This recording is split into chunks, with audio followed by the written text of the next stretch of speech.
Ultimately, the goal of this legislation then is to give participants and organizers a significant deterrent from citing their races here in the state of Oregon.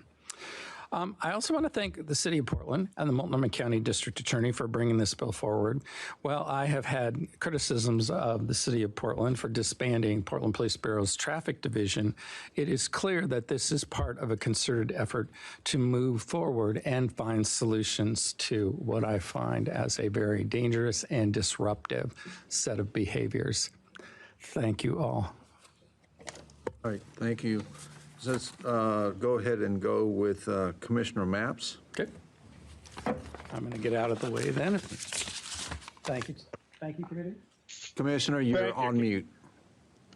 I'm on mute. You're on. Can you hear me now? We hear you now. Yes, sir. Great.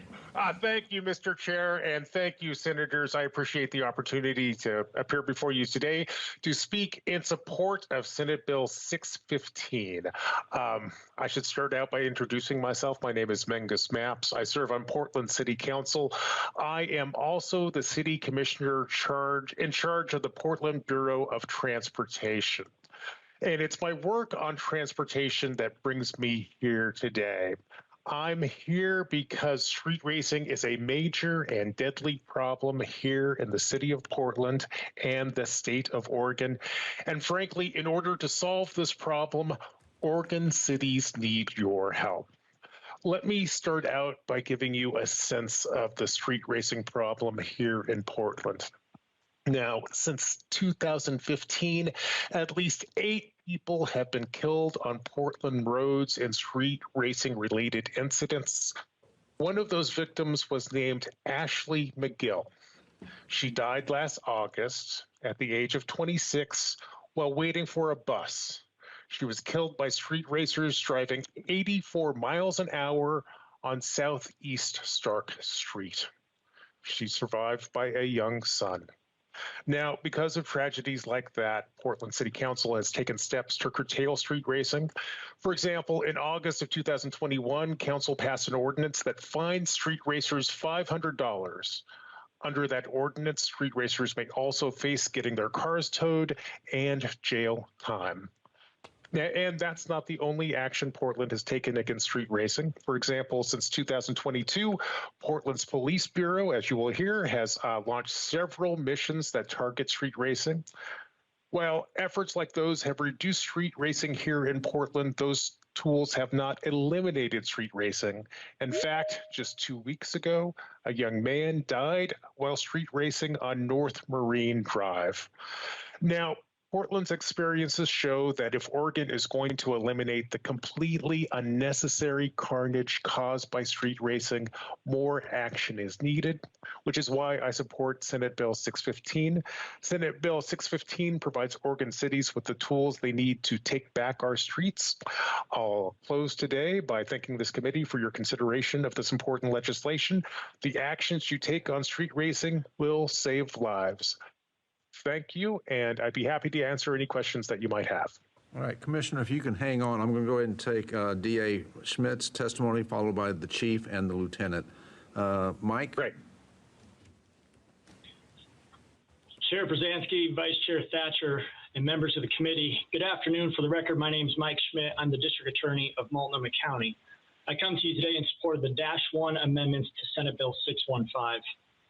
When I served as a prosecutor in the late aughts, I don't remember prosecuting a single street racing case. They happen, but the typical case was often just 2 cars racing each other, or one vehicle usually driven in isolation. Now, as we enter 2023, I've become all too familiar with the disturbing new criminal trend, organized street racing or takeover events. These events, publicized on underground social media and planned in advance, are spectator-heavy occasions where tens and sometimes hundreds of people converge on a major intersection and block in all directions, allowing cars to perform a series of high-speed stunts which are attractive precisely because of the danger they pose being so severe. One small miscalculation easily results in a crash or a pedestrian fatality. And while I don't encourage any to do that, to look at these, but the internet is full of footage of these races gone wrong. Usually resulting in a car striking one or more members of the onlooking crowd. Even when crashes do not occur, these events are incredibly loud, damage the roadways, and completely disrupt traffic. They are also hard to interrupt. By design, onlookers place barricades around a street racing event. This serves the dual purpose of preventing the regular flow of traffic to interrupt, but also guarantees that responding law enforcement will be similarly stopped. In the time that it takes law enforcement to navigate these obstructions, the vehicles participating in the unlawful event frequently are able to escape. And there are very few crimes where the high-performance getaway car simply comes as part of the package. In the last few years, street takeovers of this kind have blocked I-84, the Burnside Bridge, the Sunset Highway Tunnel, the Fremont Bridge, and many more spots. And nor have these events been harmless, as you heard Commissioner Mapps talking about a very tragic event of a woman struck and killed in our community. Senate Bill 615 effectively targets this incredibly dangerous behavior by making two changes to existing law. First, it would extend criminal penalties to those who deliberately block the intersections in order to facilitate street racing events. This will allow the police to more quickly disperse the crowd and clear the road for direct intercession by law enforcement against the vehicles themselves. Secondly, as you've heard, the bill allows for use of criminal forfeiture against participating vehicles. I want to be very clear. Criminal forfeiture is a very powerful tool that, if used incorrectly, can impose significant and disproportionate financial harms. I advocate for its use in only very limited cases. But these street racing cars are expensive. They're significantly upgraded. They're modified and customized for racing by individuals who are investing their money with the explicit intention of using the vehicles for street racing purposes. Their customization is an investment in criminal activity. It's not incidental to another lawful purpose. Similarly, these cars are difficult to afford. Those who own them are able to invest significant monetary resources into this endeavor. But most of all, I believe that the possibility of a forfeiture of vehicles is far more effective deterrent than a jail term or a criminal conviction. By targeting the vehicles themselves, we will provide a powerful disincentive to the organizers of these events, who I believe may simply move on to other areas rather than face the real possibility of the loss of their customized street race cars. So I want to thank Senator Gorsuch and the other sponsors of the legislation for allowing my office to provide feedback to the original bill, which helped create the Dash 1 amendments, which I believe significantly strengthen and improve the overall concept. Thank you for your consideration. All right, thank you, Mike. Chief Lowall, I'll let you, I assume, go first, and then Lieutenant Roberts. Thank you, Chair. Good afternoon. Good afternoon, committee members. I'm Chuck Lavelle, Chief of the Portland Police Bureau. Thank you for allowing me to testify in support of Senate Bill 615. As a major city with many thoroughfares, Portland's been challenged frequently with illegal street racing and street takeovers. These events often happen over weekend nights and in multiple locations and are extremely dangerous for the community. They draw hundreds of onlookers, and for police, it becomes also a crowd control issue. Many feature people who travel here from other cities and states or for larger organized street racing events. We often see guns and weapons at these events, making them even more dangerous. Each year, traffic officers respond to preventable collisions. These collisions have caused people to die in our community, deeply impacting those involved, their families, and loved ones.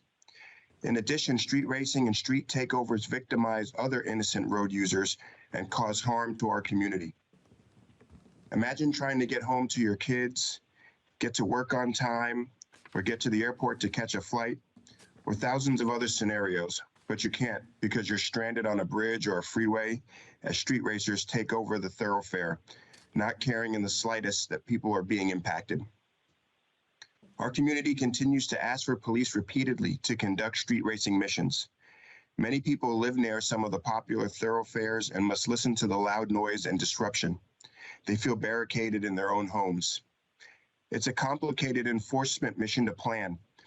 I can't just send one officer up to a bridge with hundreds of onlookers and multiple participants.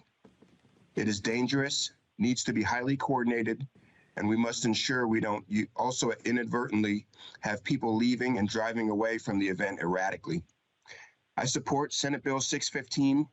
While it doesn't address all the constraints police encounter, It provides additional tools in regards to fines, imprisonment, and charges that would be useful for enforcement. It also may impact those considering committing these crimes.